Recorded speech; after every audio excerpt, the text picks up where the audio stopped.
EPS 95 म्हणजेच EPS 95 pension धारकांसाठी आज 15 ऑगस्ट देशाचे पंतप्रधान नरेंद्र मोदी यांनी मोठी खुशखबर दिली आहे। गेली कित्येक वर्ष प्रतीक्षेत असलेले आपले सर्व कर्मचारी यांच्यासाठी हे अतिशय महत्त्वाचे अपडेट आहे। नरेंद्र मोदी लाल किल्ल्यावरून सिनियर सिटीजनसाठी मोठे 3 घोषणा केले आहे। तर या 3 घोषणा कोणत्या असणार आहेत किंवा हे मोठे अपडेट कधीपासून लागू होणार याची सर्व माहिती आपण आजच्या व्हिडिओमधून पाहणार आहोत। सो व्हिडिओ स्किप न करता शेवटपर्यंत बघा। चॅनलवर नवीन असाल तर अशाच महत्त्वपूर्ण आणि गव्हर्नमेंटच्या नवनवीन अपडेटसाठी आत्ताच आपले चॅनल सबस्क्राइब करून शेजारील बेल आयकॉन सुद्धा ऑन ठेवा, म्हणजेच तुमचं सर्वात पहिल्यांदा तुम्हाला नोटिफिकेशन येत राहील। चला तर पाहूयात नरेंद्र मोदी यांनी आज 15 ऑगस्ट दिवशी कोणती अपडेट दिलेली आहे। थोडक्यात त्यांच्या तोंडातून म्हणजेच नरेंद्र मोदी काय म्हणाले हे त्यांच्याकडून ऐका, त्यानंतर आपण इन डिटेल मध्ये एक्सप्लेन करणार आहोत मराठीमधून नक्की नरेंद्र मोदी आजच्या या 15 ऑगस्ट भाषणामध्ये काय म्हणाले। कि आप लोगों की जिंदगी अब बदलने जा रही है। को जो है कि बेहतरीन तोहफा की घोषणा करता हूं और आप सभी की मांगों के अनुरूप आपको दिए और मेडिकल फैसिलिटीज और पेंशन वृद्धि का पूर्णकालिक लाभ प्रदान करने की आज घोषणा करता हूं। मेरी घोषणाओं के अनुरूप आपको जो है कि मां की अंत तक बढ़ी हुई। तर थोडक्यात तुम्ही ऐकलं असेल पेन्शनरसाठी काय सांगितलं ते, परंतु आपण इन डिटेल मध्ये पाहूया। EPS 95 पेन्शनरसाठी खूप महत्त्वाची आणि आनंदाची बातमी आहे। नरेंद्र मोदी यांनी सिनियर सिटीजनसाठी पेन्शन संदर्भात घोषणा केली। काय बोलले मोदीजी, तर माझ्या देशातील सिनियर सिटीजन नागरिकांसाठी मी एक मोठी घोषणा करतो की त्यांची पेन्शनमध्ये वाढ केली जाईल आणि सर्व जे सिनियर सिटीजन लोक आहेत त्यांना सर्व दवाखान्यात मोफत उपचार दिला जाईल, म्हणजेच पूर्णपणे मोफत उपचार दिला जाईल। तर सर्वात महत्त्वाचे आजच्या दिवसाचे अपडेट आहे की सिनियर सिटीजनसाठी नरेंद्र मोदी यांनी केलेली ही घोषणा अतिशय महत्त्वाची घोषणा आहे। त्यानंतर पाहूयात सर्वात महत्त्वाचं म्हणजे आपण काल एक व्हिडिओ पोस्ट केला होता, त्यामध्ये सांगितलं होतं की माननीय निर्मला सीतारामन वित्तमंत्री निर्मला सीतारामन यांच्या अध्यक्षतेखाली मंगळवारी एक बैठक पार पडली आणि त्या बैठकीत पेन्शन धारकांचे 3 ते 4 मुद्द्यांविषयी चर्चा केली होती। ही चर्चा ही प्राथमिक चर्चा होती। थोडक्यात हे मुद्दे कोणते होते, तर पहिला होता पेन्शन वाढ संदर्भात EPS 95 पेन्शनर्स लोकांची पेन्शन वाढवायची, पण ती किती हे मात्र या चर्चेत स्पष्ट झाले नाही। त्यानंतर दुसरा होता मुद्दा तो म्हणजे DA संदर्भात म्हणजेच महागाई भत्त्या संदर्भात। महागाई भत्ता हा पेन्शनला जोडलाच पाहिजे, पुढे जसजशी महागाई वाढेल तसे पेन्शन वाढावी असा त्यामध्ये मुद्दा होता। त्यानंतर पुढचा जो मुद्दा होता तो म्हणजे मोफत उपचार सिनियर सिटीजनसाठी, फक्त पेन्शनरसाठी नाही तर सर्व सिनियर सिटीजनसाठी मोफत उपचार हा सुद्धा मुद्दा या प्राथमिक चर्चेत घेतला होता।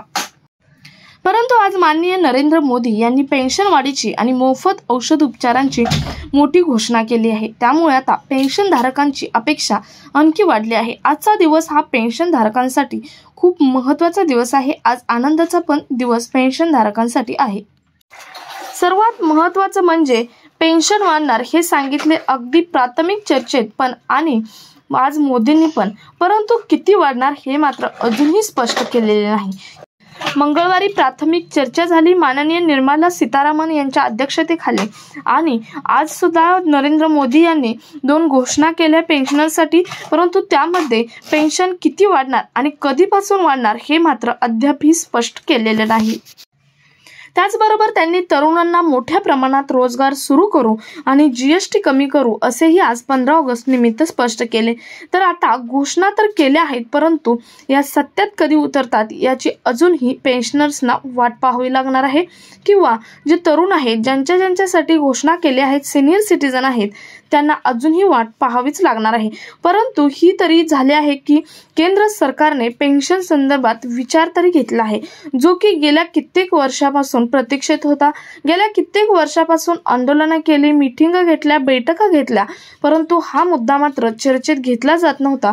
परंतु आता मंगळवारी एक बैठक झाली किंवा आज 15 ऑगस्ट निमित्त केंद्र सरकारचे माननीय पंतप्रधान नरेंद्र मोदी यांनी जे भाषण केले त्यामध्ये सुद्धा हा मुद्दा घेतला होता। त्यामुळे आता जे पेन्शनर्स आहेत पेन्शनर्सची अपेक्षा वाढलेली आहे की पेन्शन वाढणार आहे, परंतु ही पेन्शन किती वाढणार आहे, कोणत्या महिन्यापासून वाढणार आहे हे मात्र अद्यापही स्पष्ट केलेले नाही। तुम्हाला समजलं असेल आजच्या व्हिडिओमधून की नरेंद्र मोदी यांनी आज कोणत्या 2 घोषणा केल्या सिनियर सिटीजनसाठी।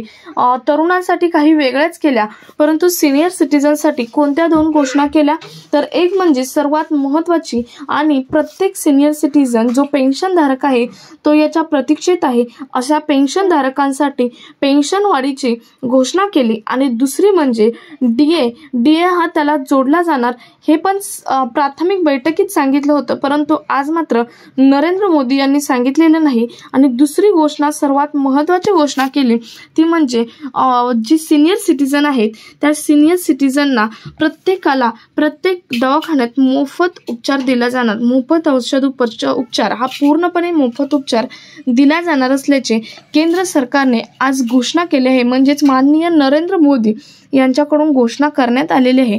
तर आता तुम्हाला यावरती काय वाटतं हे कमेंटमध्ये नक्की सांगा। तुम्ही पेन्शन किती वाढावी हेही तुम्ही कमेंट्समध्ये सांगा, ती कधीपासून वाढावी हे सुद्धा कमेंट्समध्ये तुम्ही नक्की तुमचं मत मांडू शकता, किंवा जे मोफत दवाखान्याची सोय सांगितलेली आहे त्याबद्दल तुम्हाला काय वाटतं हे सुद्धा तुम्ही कमेंट्समध्ये नक्की सांगू शकता। तर सर्वात महत्त्वाच्या तुम्हाला 3 अपडेट समजले असतील किंवा तरुणांसाठी केलेल्या आहेत ज्या घोषणा 2 त्या सुद्धा तुम्हाला समजलेल्या असतील, परंतु केंद्र सरकारने या घोषणा केल्या, परंतु त्या सत्यात कधी उतरतात याची मात्र वाट पाहावीच लागणार आहे। कारण या सरकारने बऱ्याच घोषणा केल्या होत्या निवडणुकीच्या अगोदर, परंतु त्यातील काहीच घोषणा ह्या सत्यात उतरल्या आहेत, काही घोषणा अजूनही बाकी आहेत। त्यामुळे आता या सुद्धा घोषणा जी घोषणा केलेल्या आहेत त्या घोषणा सुद्धा सत्यात कधी उतरतात याची मात्र वाट पाहावीच लागणार आहे। आणि सर्वात महत्त्वाचं म्हणजे पेन्शनर्सला खूप दिवसापासून पेन्शनर्स वेटिंगमध्ये आहेत। पेन्शनर्सचे बऱ्याच ठिकाणी आंदोलन सुद्धा झालेले आहेत, बऱ्याच ठिकाणी पेन्शनर्सने मीटिंगा सुद्धा घेतलेल्या आहेत, परंतु सरकार याची कोणत्याच पद्धतीने दाद घेत नव्हतं। आणि ही दाद आता मंगळवारपासून घेण्यास सुरुवात केली आहे। ही सर्वात आनंदाची आणि महत्त्वाची बातमी ही सिनियर सिटीजनसाठी, जे पेन्शनधारक सिनियर सिटीजन आहेत त्यांच्यासाठी हीच सर्वात महत्त्वाची बातमी आहे। कारण आत्तापर्यंत कित्येक वर्ष पेन्शनर्स या पेन्शन वाढीच्या वेटिंगमध्ये होते, परंतु त्यांचा मुद्दा एकदाही केंद्र सरकारने घेतला नव्हता, परंतु मंगळवारपासून हा मुद्दा घेतलेला आहे। त्यामुळे आता पेन्शनर्सची सुद्धा अपेक्षा वाढलेली आहे की आमची पेन्शन वाढणार आहे, परंतु ती किती वाढणार आहे हे तुम्हाला मात्र आणि कोणालाच अजूनही केंद्र सरकारकडून स्पष्ट करण्यात आलेलं नाही। सो ही महत्त्वपूर्ण आणि इन्फॉर्मेटिव्ह माहिती सर्व पेन्शन धारकांपर्यंत शेअर करा। भेटूयात पुढच्या एका नवीन अपडेट सोबत, तोपर्यंत धन्यवाद।